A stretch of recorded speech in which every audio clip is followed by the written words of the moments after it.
Hi friends, welcome to my channel. నేను మీ మౌనిక. ఈరోజు మన ఛానల్లో సింపుల్ అండ్ ఈజీ కేక్ ఎలా ప్రిపేర్ చేసుకోవాలో చూద్దాం. మీకు ఓవెన్ కానీ ఎసెన్స్ కానీ బ్లెండర్ కానీ ఏమీ అవసరం లేదు, మిక్సర్ గ్రైండర్లోనే చేసేసుకోవచ్చు. ఈ కేక్ కోసం నేను 4 ఎగ్స్ తీసుకున్నానండి. ఈ ఎగ్స్ని కూడా కప్తో మెజర్ చేసుకుందాము. 4 ఎగ్స్ని బీట్ చేసుకుంటే నాకు 3/4 కప్ వరకు వచ్చిందండి. అదే మెజర్మెంట్తో అన్నీ తీసుకోవాలి. 4 ఎగ్స్ని బీట్ చేసుకున్నటువంటి మిశ్రమాన్ని ఒక మిక్సర్ గ్రైండర్లోకి తీసుకోవాలి.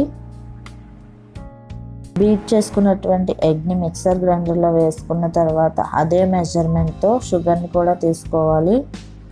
ఇప్పుడు దానిని కూడా గ్రైండర్లోకి తీసుకోవాలి. మీ దగ్గర షుగర్ పౌడర్ ఉన్నా కూడా యాడ్ చేసుకోవచ్చు.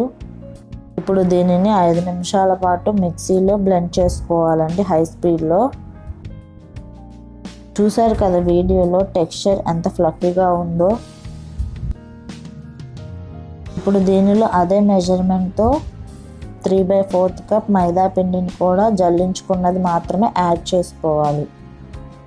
అదే మెజర్మెంట్తో 3/4 కప్ వరకు నెయ్యిని కానీ కరిగించుకున్నటువంటి వెన్నని కానీ నూనెని కానీ వాడుకోవచ్చు. ఎక్కువ ఫ్యాట్ ఉంది అనుకుంటే 2 టేబుల్ స్పూన్లు అయినా వాడుకోవచ్చు. నేను 3/4 కప్ వరకు నెయ్యిని తీసుకున్నాను. ఇప్పుడు దీనిని మూత పెట్టుకొని ఒకసారి బ్లెండ్ చేసుకోవాలి 5 నిమిషాలు హై స్పీడ్లో. ఇలా మిక్సీలో బ్లెండ్ చేసుకున్న తర్వాత 1 teaspoon baking soda, 1 tablespoon baking పౌడర్ని యాడ్ చేసుకొని మిక్స్ చేసుకోవాలి. బేకింగ్ పౌడర్ వేసినటువంటి క్లిప్ మిస్ అయిందండి నా దానిలో. చూసారు కదా వీడియోలో టెక్స్చర్ ఎంత చక్కగా వచ్చిందో. నేను కేక్ బేక్ చేసుకునేటటువంటి బౌల్ని యూస్ చేస్తున్నాను. లోపల చిన్న బౌల్ లాగా ఉంటుంది, మధ్యలో హోల్ ఉండి దీంట్లో ఇసుక పోసుకోవాలి. ఇది కేక్ టిన్, దీనిలో కేక్ బ్యాటర్ని వేసుకోవాలి. ఇప్పుడు ఈ కేక్ బౌల్లో 1 టేబుల్ స్పూన్ వరకు నెయ్యిని కానీ నూనెని కానీ రాసుకోవాలి. దానిపైన మైదా పిండిని డస్ట్ చేసుకోవాలి. ఇలా చేయటం వల్ల కేక్ అనేది ఈజీగా అంటుకోకుండా వచ్చేస్తుంది, మాడిపోకుండా కూడా ఉంటుంది. ఇప్పుడు నెయ్యిని చేతితో అన్ని వైపులా అప్లై చేసుకోవాలి.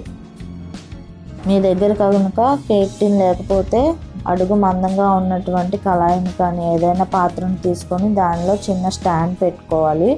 ఆ స్టాండ్ మీద కేక్ బ్యాటర్ని పోసుకున్నటువంటి ఏదైనా మౌల్ని పెట్టుకొని పైన మూత పెట్టుకొని కుక్ చేసుకోవడమే. ఇలా అప్లై చేసుకున్నటువంటి కేక్ బౌల్లో బ్లెండ్ చేసుకున్నటువంటి బ్యాటర్ని వేసుకోవాలి. అన్ని వైపులా సమానంగా ఉండేటట్టు చూసుకోవాలి. బ్యాటర్ని కేక్ బౌల్లో వేసుకున్న తర్వాత ఒకసారి ట్యాప్ చేయాలి ఫ్లోర్ మీద. అప్పుడు దీనిలో గాలి బుడగలు అనేవి ఉండవు. ఇవి ఉంటే కేక్ సరిగ్గా రాదు. ఇప్పుడు స్టవ్ ఆన్ చేసుకొని లో ఫ్లేమ్లో పెట్టుకోవాలి. దీనిపైన బౌల్లో వేసుకున్నటువంటి ఇసుకను కానీ ఉప్పును కానీ ఏదైనా వాడుకోవచ్చు. ఇలా పెట్టుకున్న తర్వాత దానిపైన కేక్ బౌల్ని పెట్టుకోవాలి. ఫస్ట్ 5 నిమిషాలు లో ఫ్లేమ్లో కుక్ చేసుకోవాలి.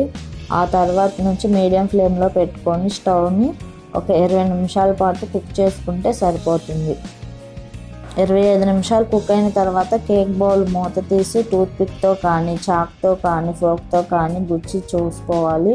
ఇది ఏమీ అంటుకోకపోతే కుక్ అయినట్టు. అప్పుడు స్టవ్ ఆఫ్ చేసి పక్కన పెట్టేసుకోవాలి. కేక్ పూర్తిగా చల్లారిన తర్వాత మాత్రమే చాక్ని తీసుకొని ఈ విధంగా సైడ్స్ అనేవి ఒకసారి తీసుకోవాలి.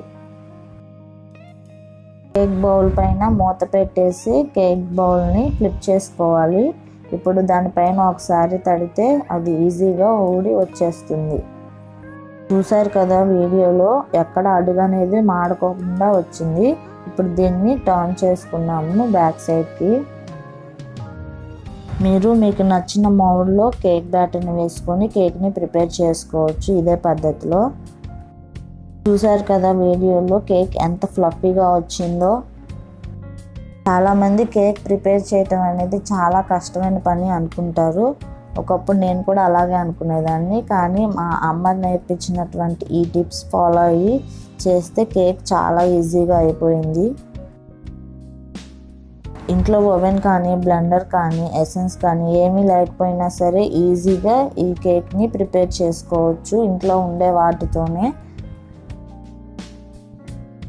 తప్పకుండా మీరు ట్రై చేసి ఎలా వచ్చిందో కామెంట్ చేయండి.